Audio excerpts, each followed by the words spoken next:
Welcome to the first ever module of the week review for Synthesizer Reviews. Today we are going to be talking about the Son of Storm Tide Flanger built by Freestate FX. This is a flanger, obviously, designed by Jurgen Haible. I'm going to guess that that's not correct, but at least I don't say Moog, so we can move on.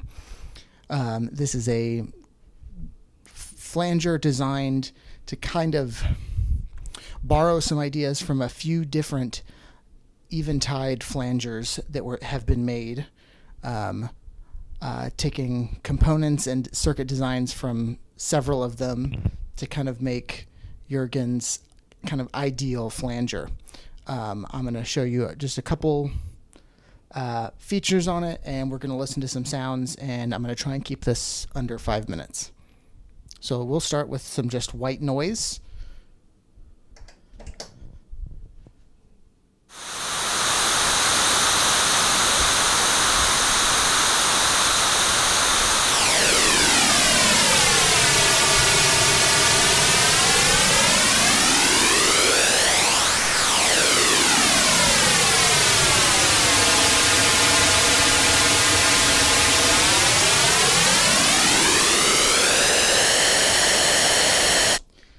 So that just shows the manual sweep range. I'll go over kind of the layout of the module, and then we'll listen to some more practical sound samples. Up top, we have the Lfo section. The Lfo has 3 modes. It has a sample and hold, it has a ramp, and then a slewed ramp wave, I believe. That's what it sounds like to me, at least. So almost, not quite a sine wave, but smoother than either of the other 2 options. So I'm going to bring the gain back up and we can hear those.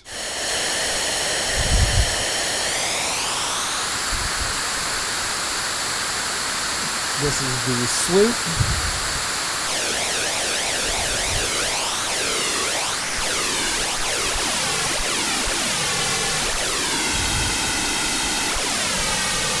Here's the sample and hold.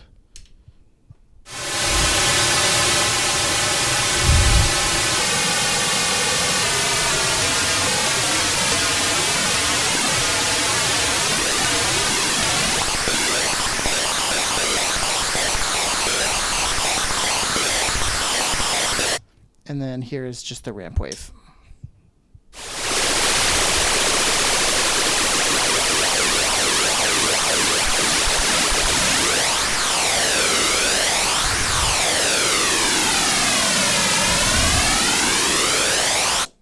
Okay.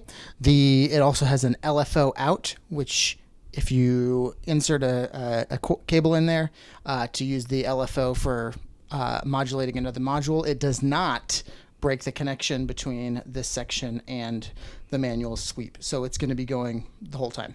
And that's the kind of a pattern throughout. We also have a rate CV in for our LFO rate. Over here we have a 1 volt per octave-ish with fine-tuning on it. So you can track it pretty well on a keyboard for an octave or 2. It does not track nearly consistently enough compared to like a filter, but it is there. And then you also have an external mod source. In theory, the external mod and the 1 volt per octave, if it is not attenuated, should yield the same modulation. They don't exactly do that, but but in theory they should. I think it just has to do with where the path that the voltage takes. They're just slightly different. It has a built-in envelope follower, and you have control over how much of that modulation you're getting and the release time of the envelope follower. I'll play that for you in a little bit once we start running a sequence. One thing that Jason Fry from Freestate FX and I discussed was that the envelope release, even at its most minimum setting, is still pretty long. So if you're wanting to get really short percussive sounds out of it, you're better off using an external envelope generator and plugging it in here, and you can accomplish exactly what you're trying to do. Then we have our input gain, which is really just a unity gain, our wet dry mix, and then our resonance. And then we have this circuit over here called bounce, which neither Jason nor myself have been able to isolate exactly how it's doing what it does. It sounds kind of like, sort of like a ping pong between the two Bucket Brigade chips. So it takes, the more bounce you have, the less articulated your sound is. So if you're doing big sweep sounds, bounce is great. If you're doing shorter Berlin school, step sequence melodies, bounce is not going to be your friend in most cases. And then we have an active and bypass, and then you can control long or short on the Bucket Brigade, each of the two Bucket Brigades. You can invert the phase of Bucket Brigade 2, and then you have different kind of routings, and then you have resonance on and off, and then some phase and delay options on that resonance. I've spent a couple hours with this module, not enough time to be able to tell you exactly how each of these is going to affect your sound. I would just generally flip switches until it sounds like what I think it should sound like, and we'll hear a little bit of that in a minute. So I'm going to switch over from our white noise into we'll call it a ramp wave, from the Core Synth C104.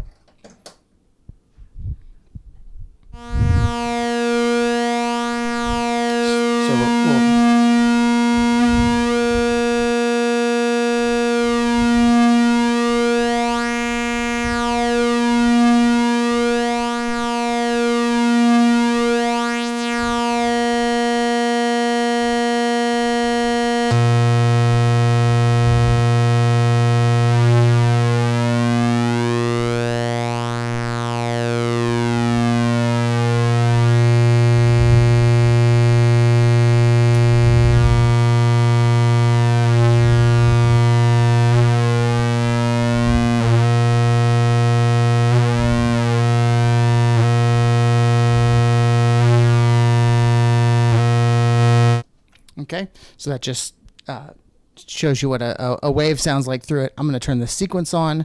We're going to be sequenced by our Moon 569. Nothing too crazy going on. I do have, nothing too crazy.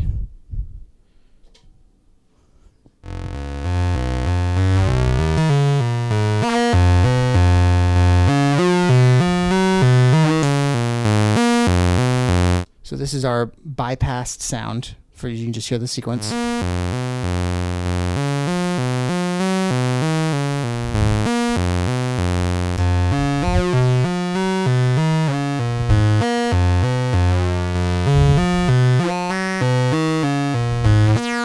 Resonance off.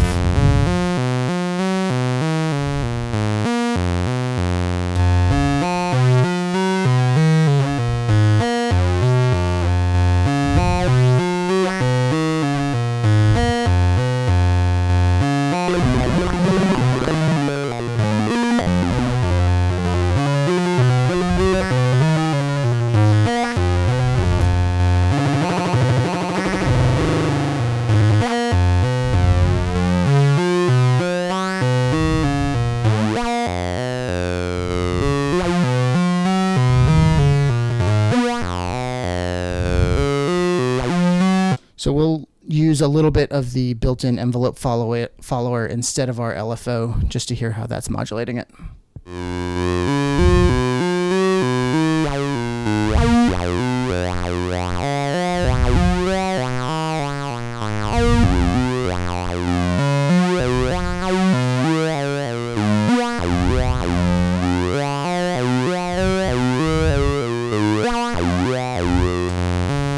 Resonance off.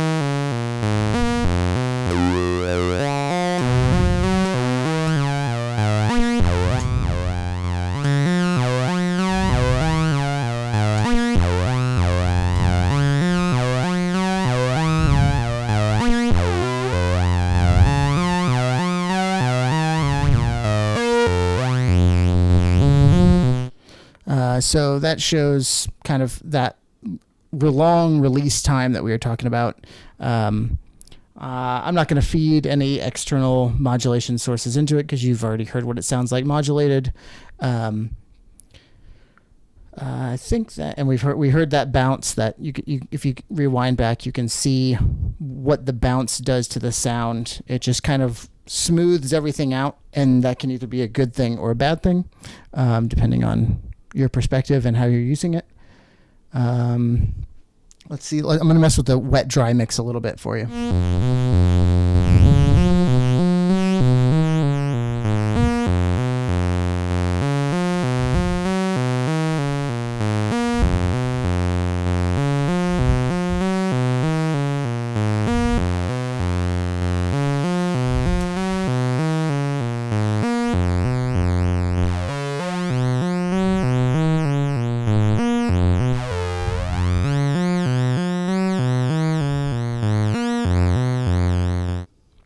All right, thank you guys for watching. If you have any questions about the module, you can post them in the comment section.